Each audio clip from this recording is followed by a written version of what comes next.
Hey guys, welcome to the Nate Whitson podcast. I'm your host. Glad that you're here. Again, this is a podcast for Christian men in particular. Obviously, I think if you're a Christian woman, if you're in a lot of cases just anybody, you'll probably benefit from a lot of what I say. But we're really kind of focused on being the Christian men that God meant for us to be. It's really a ministry to men, helping us to align our belief in Christ with our behavior. And today's conversation is actually going to be just directly right in line with this conversation, something that's been on my mind for a while. And I want to talk to you about that in just a second. It's a word that's not easy. It's a word that we're going to focus on that's not really popular, but it certainly is in line with the ministry mission here to help men become better men, the men that God meant for us to be, men of honor, men of discipline, men of strength, men of joy. And this word is going to tie into all of that. But really quickly, again, if you're new to the show, do me a favor, just pause real quick, go over and click that like button. It makes a huge difference. I promise you it does. Commenting on it, liking it, following it is huge. And then just sharing it, with somebody else. This is a one man at a time, a mission. We're going to reach as many as God opens the door to, but you play a role in that. And so again, if you appreciate this, if you like this, if this strikes you as something worth listening to, or if it's something you're listening to and you're like, man, my husband needs to hear this. If you're a married woman and you want your husband to hear this, forward it to him, right? Whatever that looks like. But appreciate that. If you want to know more about our mission to help men align behavior and belief, go to getinthefight.club. You can learn all about it. There's a free 7-day challenge that I encourage you to take. No spam, no crazy email program from me, but just really a free resource and guide to help you get started in this mission. Getinthefight.club is where you can find that. So, all right, today, that word, I mentioned that there's a word that's been just kind of like brewing in my head. It's a word, again, that is not something that we enjoy necessarily, but maybe we ought to. And that word, that's not trendy, it's not easy, but it's absolutely essential to the mission of Christ, is obedience or obey. Now, if you asked me, Nate, do you love Jesus? My answer would be emphatically yes. If you asked me if I love Jesus, it wouldn't cause me to hesitate at all. I love him. I talk with him daily, regularly. I appreciate him. I'm so grateful for him. I love the Lord. But in putting this together, I'm trying to put my thoughts together on this and why this strikes me so much today. I thought the other side of that coin, maybe the other side of that question might be, if you asked me, Nate, do you obey Jesus? It's a pretty simple question, right? But there's a lot more hesitation if you were to ask me how well I obey the Lord.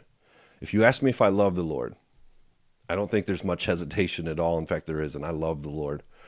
And I would just turn it to you. How would you answer those questions? What stirs in your heart and your mind if I say to you, hey, do you love the Lord? Many of you, I hope all of you, but many of you likely would say, yeah, it's genuine. I do love him, man. I'm so grateful for the cross. I'm so grateful for the story. I'm so grateful for the life of Jesus. But if I flip it and have to ask you and press you about your obedience, what comes to mind? How do you feel about that? And here's the thing. This isn't hard to figure out where this is going. The connection between love and obedience is consistent. They are one and the same, right? Two sides of the same coin. Listen to these words here from Jesus himself. Ready? John 14, verse 15. If you love me, obey my commandments. If you love me, obey me. Right? The connection there could not be more clear. You can't say that you love Jesus if you don't obey him. John 14:23. How about this? Same chapter, different verse. All who love me will do what I say. So in verse 15, he says, if you love me, obey me. And then he says, all who love me do what I say. According to Jesus, this is why this has been on my mind so much lately, and I've been thinking about this in my own life. According to Jesus, love and obedience are not separate. They are inseparable. I'll say that again. According to Jesus, love and obedience aren't separate. They are inseparable. See, like loving Jesus isn't about your feelings. You can't tell how much a man loves Jesus by whether or not he raises his hands at worship services on Sunday mornings. You can't tell how much a man loves Jesus simply by the words that he says. God, I love you. Thank you for all that you give me. Thank you for this food. Thank you for my family. You can't necessarily tell by his words, by the things that he says. You can't tell necessarily by even the tears that might come down his face at certain times. The way that you can tell if you love Jesus, if somebody loves Jesus, you can tell through their actions.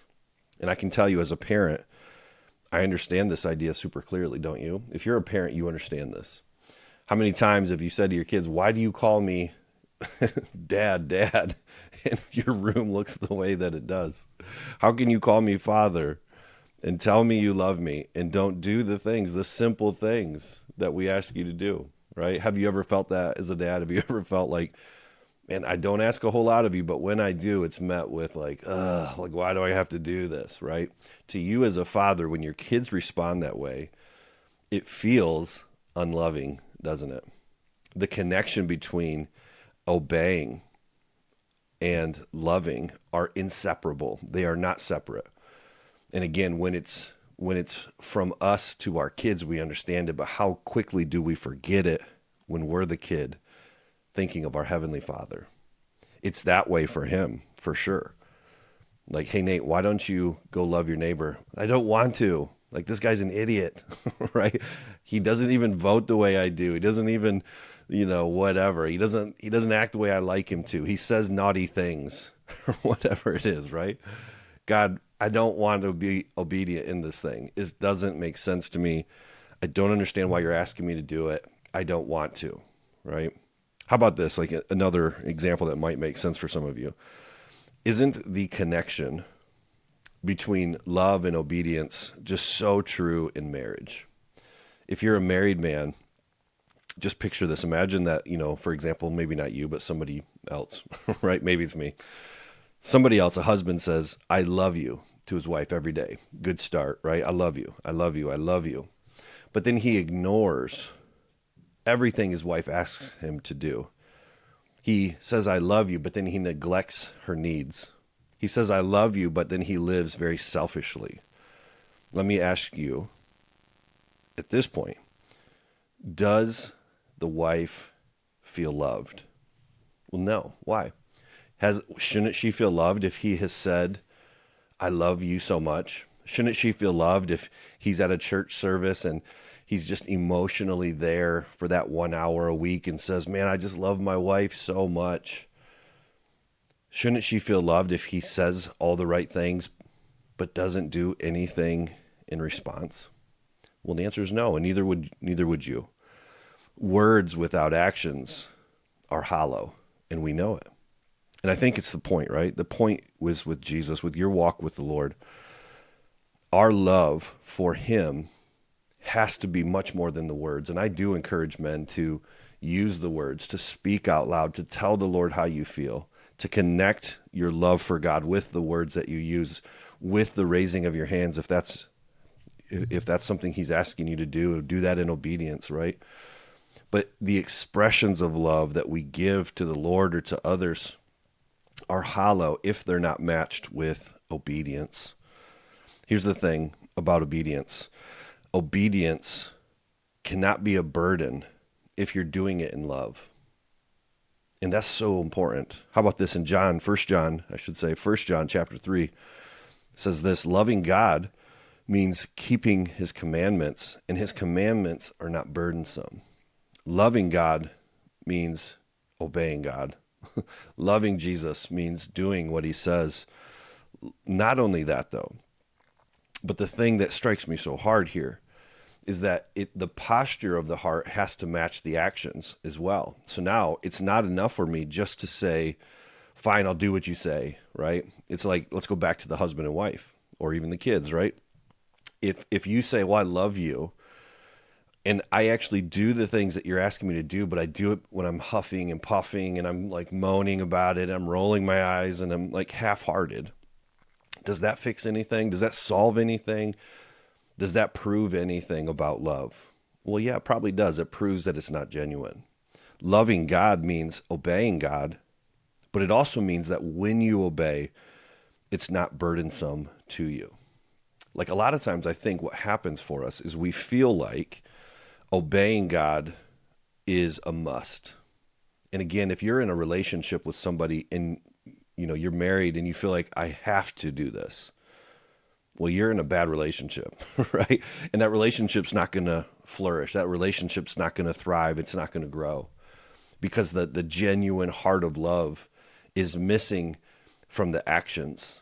You're doing potentially all the right things, but when your heart's not right, then it's a burden. You're doing it and it's a burden to you. It defeats the whole purpose. It rings hollow. Obedience is not this legalistic kind of thing of I have to. It's about love. Obeying God from the heart means, God, I don't have to do that thing. I get to do that thing. I want to do that thing. That's like the path of the law and the path of the Spirit. Paul talks about this is two different paths. And the law requires, and the Spirit of Christ allows. It creates the opportunity for, right? On the one side, you have to do it. In order to be right with God, in order to be in relationship, you have to obey. But when Christ comes, he changes all of that. And now he gives us a heart that wants to obey. Now he lives within us and he changes the desire from have to want to, and to get to. And they could not be two more distinctly different paths, the law and the Spirit of Christ. And what we are moving towards as men, and the reason we're talking about this is because we're trying to make our lives be in alignment with the Lord. Why do you call me Lord, but don't do the things that I say? This is a life of a hypocrite. This is a life that rings hollow because we're saying, man, I love Jesus. And everywhere we go, it rings hollow because there's no alignment with our behavior and what we say we believe. And that's the whole point of this ministry, is helping men, helping myself first and foremost, to live a life that's in full alignment with the King. And it's moving our hearts from like, why do I have to do this? To, man, what a privilege to get to do this. What a privilege to get to serve in this way.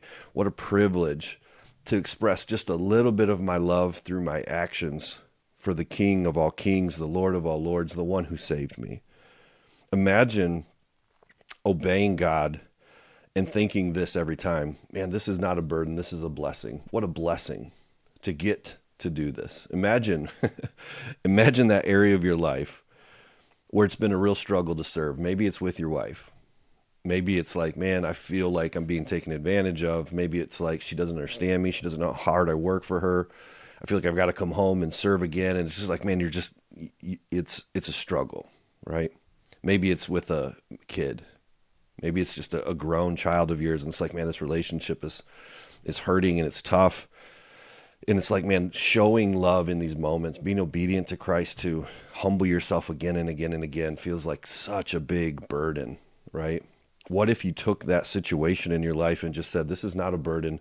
What a blessing. What a blessing that God met me in my sin, right where I was at, and he did this for me. He showed me this same kind of grace. What a blessing to get to do it to somebody else. Imagine if that was you today. Imagine going from I have to I get to. I get to serve my wife. After I've worked my butt off all day, my mind is fried, my body is beat. I'm driving home, and Lord, I'm just saying, God, help me to have a heart like you. Help me to obey when I get home and do it with the right attitude. Help me to serve like you. I get to come home to a wife. I get to come home to a nice house. I get to come home in this car that I'm driving. I get to have all these blessings. Lord, help me to be a blessing back today. I get to clean up at the church so that people come in and it's a beautiful spot so they can hear from the Lord that weekend. I get to help my neighbor with the yard work. I get to wash the dishes that didn't get done. I get to take out the garbage, right? What a blessing this is. When you see obedience as a way to show love to Jesus, it changes duty to joy. And one of the core principles of our ministry, there's 4 of them: honor, discipline, strength, and joy. And we hammer those out in our Fight Club community every day. pray through that every day. Over the course of the year, we look at those individually over the course of the year. But one of the key components that we're pursuing is joy. And what's interesting is the way that we think that we'll find joy is always opposite of the way that God says he'll deliver it to us. When we change the way that we think, Romans 12, 1 and 2, you be transformed by the way that you think. The way that I think about joy in the worldly stance is as long as I get my way and nothing has to get in my way, there's no obstacles to me having my way, then I'll be happy and I'll be joyful. And yet it never works that way, does it? And you flip it around and you do things God's way. And you start to obey and do extra things because it's a blessing. It's not a burden. That changes your heart. Being obedient from the heart where it's not a burden produces in you joy. And it's so unexpected. In fact, have you ever went on a mission trip or served on a weekend or even just did the dishes at your house when you didn't want to? And there was a moment where God really made this point to you and you start to serve him. And you go from burden to blessing. And by the time you're done, it's like it took everything to get you to show up. But by the time you're done, you're like, man, that felt good. That was like really satisfying. I actually had a great time. Have you ever experienced that? Have you ever gone and served like that and came away refreshed? This is the way of Christ. It's an upside down kingdom. And joy is on the other side of serving without a grudge. Hey guys, I wanted to take a quick break from the show to share with you 3 things that I think could help you to become more of the man that God meant for you to be, a better husband, a better father, and a better follower of Jesus Christ. 3 things, totally free, that I think can help you. Number 1 is our podcast. Hit the subscribe button, share them with a friend. That makes a big difference, not only in your life, but in somebody else that you care about as well, and it helps us to reach more men. Number 2, we do a free weekly newsletter that is short, it's concise, it deals with just one key question and then 3 simple action items each week that will help you to get in the fight in a really practical way. You can find that at getinthefightclub/newsletter. And then lastly, you can join our Fight Club community. This is a free private app for Christian men only, where you can talk to guys and get involved with guys' lives from all around the world who are just like you, trying to get in the fight to be better men for Christ. You get things like daily devos, weekly challenges, monthly gatherings, small groups, so much more. It's kind of like a Facebook group, but exclusively for Christian men, and it's totally awesome, and it's totally free. getinthefightclub/join and check it out. Get more today. So subscribe to the YouTube channel, get our newsletter, get involved in our Fight Club. Totally free things to help you to get in the fight and win today. All right, that's it for now. Thanks for listening. Back to the show. When you go from burden to, man, what a blessing that I get to do this, you receive so much more. You think you'll be happier living life on your terms, but you're not. Obeying God is the beginning of the blessing. And when you obey and you move from have to get to, gratitude fills your heart, joy fills your heart, and your life changes in incredible ways. All of the things, in fact, I would say, all of the things that you want from your life, that you think you'll get by growing a 401k or having a next vacation or a nicer car, all of the things that you pursue outside of obedience to Christ will probably leave you empty. You might enjoy them for a time, but they don't give you that deep, satisfying contentment and joy that Christ gives you. God's way continually proves to be the best way, and he fills your life with joy through obedience. What a gift. What an amazing thing. Now, some people, I hear this in this ministry a bit, not all the time, but certainly a bit from Christians, who will say, Christianity is about faith. It's not about behavior. Like, Nate, why do you talk about these things that feel very secular, about changing behavior? We aren't saved by better behavior. We're saved by grace. I will say amen to that, 100%. We don't earn God's favor through better behavior, right? You don't earn favor through behavior. But grace doesn't make obedience optional either. It makes it possible. Grace makes obedience possible because God fills your heart with such gratitude and joy that he turns you around, right? Have you experienced this turning around from God where it's like, I used to be like this and now I serve like this? Like, what's happening to me, right? Like, I used to have to and now I want to. Like, I never liked reading, and now I can't wait to get in the Word, or whatever it is for you, right? That's God's grace in your life. You don't read the Bible to get right with God. It's a grace, it's a gift to us. And we do it because God fills us with love and gratitude. You don't earn his favor. I use this quote from Dallas Willard a lot with this. And Dallas had said, grace is not opposed to effort, but it is opposed to earning. And that's really what I'm saying here. Grace isn't opposed to trying hard and working hard and getting better and doing the things that God asked us to do. I think scripture is really clear. If you love me, do what I've asked you. Those who love me, do what I say. There's a doing component to Christianity that we are missing as men. That's the whole point. And it's grace that gives us the ability to grow and get better and move from have to want to. How about this from James, the Lord's brother? James 1:22, don't merely listen to the word and so deceive yourselves. You're deceiving yourself if you think all I have to do is say this magic prayer and go to church when I feel like it and serve when I like to. You're deceiving yourself. Don't merely listen to the word about how Jesus was this amazing man that was full of grace and truth, but you don't somehow have to be. Don't deceive yourself in that. Don't merely listen to the word, do what it says. Jesus, again, why do you call me Lord, Lord, and don't do what I say? It is clear throughout all of Scripture that you are saved by faith and by grace through Christ alone, period, full stop. There's nothing else.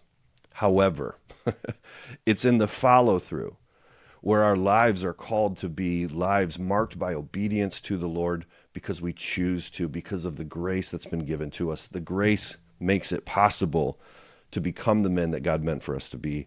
And what I try to teach men to do in the Start Super Small system and all of these habits and behavioral change things that we study and learn here, all of the systems and things that are made available through this program, through this ministry, is to help us to align what we believe about God's grace with the things that we do, so that the Lord doesn't say to me and you, why are you calling me Lord? And you refuse to listen and do what I say. That's the alignment that we're trying to fix. And in fact, think about it this way. The world looks at our misalignment and says, well, if that's Christianity, no thanks. And yet you look at a man like a Charlie Kirk, who's transformed the world through the way that he lived his life. He showed the world what it looked like to do what the Lord said unabashedly, unashamedly. He stood up for what was true, what was right. And did he say everything perfectly or the way you might want to? I don't know. I don't even get into that. He did the best he could to honor the Lord everywhere he went, to speak truth, to do it gracefully.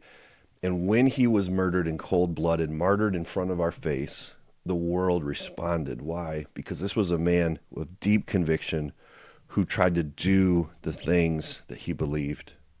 He stood for something. And that's the difference between Charlie Kirk and many of us. Real discipleship is what this is about, becoming more like Christ. And it moves from being simply men who listen to the word and go to church to men who do what God says, because you can't separate love and obedience. And here's the thing that I know is true if you're a man listening to this. Every man lives by a code. And if you're not consciously obeying Jesus, then the code that you're living by is somebody else's or something else's. It's either your code or the culture's code or somebody else's code that you've bought into. But the code that we pursue is honor and discipline and strength and joy. And it comes through obedience to the King of Kings. It comes to us through obedience out of love, because we get to serve the one who gave everything for us. Not because we have to, but because we want to. Now, here's the thing that I want you to potentially do from this today. I simply want you to think about that area of your life. I mentioned it earlier, but I want you to think about, what is that area of your life where you've been saying, Jesus, I love you, but I'm not really obeying you over here. Ask the Lord. Maybe you're not sure. Maybe you just say to him, God, what is that area for me? Is there an area that I'm not being obedient, that you're asking me to be obedient? and to do it in love, but it's begrudging or it's unknown or I've pushed it away and can't even see it, whatever that is for you. I want you to find that area. I want you to think of that.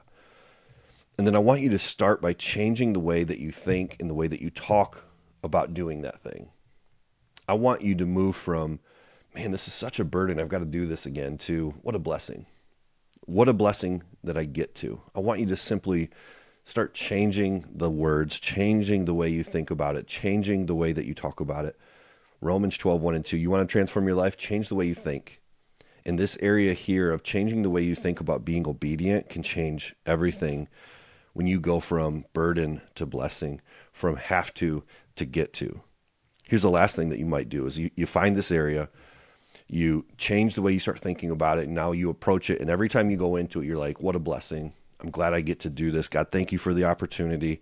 And then maybe you just invite another brother into this conversation with you. Maybe you just tell somebody, hey man, I got this area. God's pressing on me. Heard this conversation on the Nate Whitson podcast about obedience and love. And man, I'm feeling the Lord speaking to me on this. Will you check in on me? Like, here's where I'm going to try to fix this. Here's where I'm going to try to get better. Would you just ask me about it every once in a while? I think accountability like that and having somebody pray for you in that area specifically does wonderful things. We know that prayer changes things and accountability does too. So maybe you invite somebody into it. But here's the thing, as you wrap up, it's like, I want you to remember, I want to remember that obedience equals love. They aren't separate. They are inseparable. And God's commands, may they move from a burden to a blessing in our lives. God's blessing to us is in the pathway of obedience. Like, that's where we find joy. That's where we find peace. That's where we find purpose and mission. It's through being obedient. And we're like, I don't understand this, God. Why do you want me to do this? Doesn't matter. Understanding why doesn't matter. Just saying, yes, sir. I'm glad to, happy to, I get to. Thank you, right? Changes everything. You're living by a code, and I just want you to consider whose code you're living by today, and then change that to the Lord's. Make sure you're living by the code of the Lord, which is to obey from the heart. Last thing here is, if you're looking for more help like this, if you want more instruction on step-by-step, how do I get from where I am to where I want to go? How do I break bad behaviors? How do I change my life? How do I get on the right path? Go to getinthefight.club. There's some free tools there. This podcast is a part of that ministry to serve you for free. There's other free things there. If you go to getinthefight.club/free, you'll find that. There's also a huge community of Christian men. I shouldn't say huge. It's not huge yet. There's a community of Christian men from around the world. And it's awesome. Just guys that are everyday dudes like me and you that are just trying to take these things and get better at them, serve the Lord with a full heart. And we'd love to have you. Check it out, getinthefight.club/FC, or just click on Join the Fight Club and you can learn more about it. Encourage you to do that. And again, if you haven't yet, at the end of the show, please just go over and click that subscribe button. It makes a huge difference. Hit the notification button every Monday a new show comes out. We're here to serve you. Share this with somebody if you think it's worthy of such a thing. But be a man today of honor, discipline, strength, and joy. Get in the fight, and we'll see you soon. Hey guys, thanks so much for being here today and listening to the show. Please be sure to head over to the website at getinthefight.club. And before you go, if you haven't already, please subscribe, click the like button, and leave us a positive 5-star review. It makes a huge difference whenever you do. Have a great day. Go get in the fight.